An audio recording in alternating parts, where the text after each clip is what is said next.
Olá pessoal, sejam bem-vindos ao canal. Meu nome é Angélica e eu sou professora de português para estrangeiros. Neste vídeo, como combinado, nós vamos falar sobre o quê? CELPE-BRAS, o exame de proficiência em língua portuguesa. E a ideia é desmistificar algumas coisas que as pessoas falam sobre o CELPE-BRAS, porque não é tudo que as pessoas falam que é verdade. E o mito, ele tem realmente essa ideia. É uma coisa que as pessoas vão falando e tem muita gente que acaba acreditando, mas que às vezes não é verdade. O primeiro mito que existe sobre o CELPE-BRAS é que ele é um exame difícil. Bom, o exame não é tão difícil assim. Sabe por quê? Ele vai avaliar a sua habilidade comunicacional. Então, diferente de outros exames que tem aí perguntas testes, que você vai ter que ali assinalar a questão certa, no CELPE-BRAS não existe isso. Você vai ter que produzir textos, né? E ali vai ser avaliado o seu uso da língua. Então, a partir do uso que você faz das estruturas gramaticais, é que você vai ser avaliado a forma como que você compreende, como que você escreve o texto. Então, ele é mais amplo aí, a avaliação dele é um pouco mais ampla do que o pessoal avaliador lá olhar, ele respondeu aqui certo, ele respondeu aqui errado. Então, ele é um teste um pouco mais simples. O segundo mito é que é possível fazer a prova sem ler o edital. Gente, não acredita nisso. Não acredita nisso porque isso dá errado, dá ruim. Sabe por quê?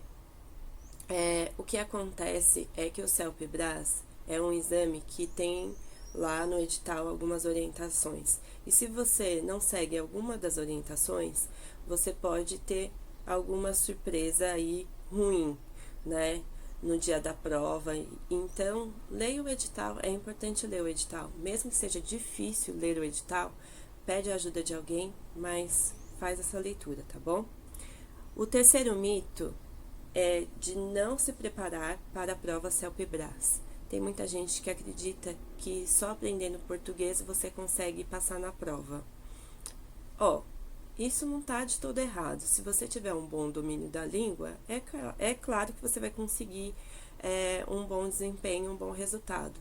Mas é interessante que você pesquise e que você descubra qual é a estrutura do exame, para que no dia você não seja surpreendido quando te apresentarem, por exemplo, os elementos provocadores. Você chega lá na prova, te apresentam os elementos provocadores, você, meu Deus, o que é isso? O que eu vou falar sobre isso? Então, é interessante que você se prepare e que conheça aí a estrutura do exame, porque tem a prova escrita e tem a prova oral, e as duas são distintas. Numa você vai ter que produzir vários textos e você vai ter que se preparar aí para produzir esses textos. Então, é interessante que você se prepare sim para fazer o CELPE-BRAS, tá? Mesmo que não tenha dinheiro, porque tem muita gente que fala, mas eu não tenho dinheiro para fazer nenhum curso de preparação para o CELPE-BRAS. Bom, não tem nenhum recurso disponível para fazer esse curso, você pode fazer o quê? Pesquisar na internet. Porque, como eu disse, já tem um monte de coisa lá explicando como é que é a prova. Então, entra nos sites, faz uma busca no Google e procura aí material para você saber como é que é a prova, tá bom? O quarto mito é o mito aí, eu preciso estudar determinado tempo para conseguir fazer essa prova. Então, tem gente que imagina que só estudando 1 ano, 2 anos que vai conseguir fazer a prova. Bom, isso é um mito porque cada um se desenvolve de uma maneira na língua. Então, tem gente que com pouco tempo, com 6 meses, consegue fazer a prova e se desempenha muito bem. Agora, tem pessoas que com 1 ano não vão conseguir se desempenhar tão bem. O que vai dizer isso, né? É o seu esforço, a sua preparação, a sua preocupação, né? É a sua necessidade em aprender a língua. Então, não existe tempo determinado, é você que vai dizer esse tempo para fazer a prova, tá? O quinto mito diz respeito à prova oral. Tem muita gente que, pelo medo, né, que tem da prova oral, de ser entrevistado por alguém e avaliado por essa entrevista, imagina que essa prova tem um peso maior aí na avaliação. Então, isso é mito, porque a sua prova oral e a sua prova escrita, elas têm aí o mesmo peso para que você consiga um bom nível de proficiência em língua portuguesa. O sexto mito é que não é preciso saber gramática. Bom, para fazer a prova, no geral, você vai precisar saber gramática. As estruturas gramaticais que você vai usar vão determinar aí a sua escrita e a sua produção oral. Então, é necessário sim que você estude a gramática.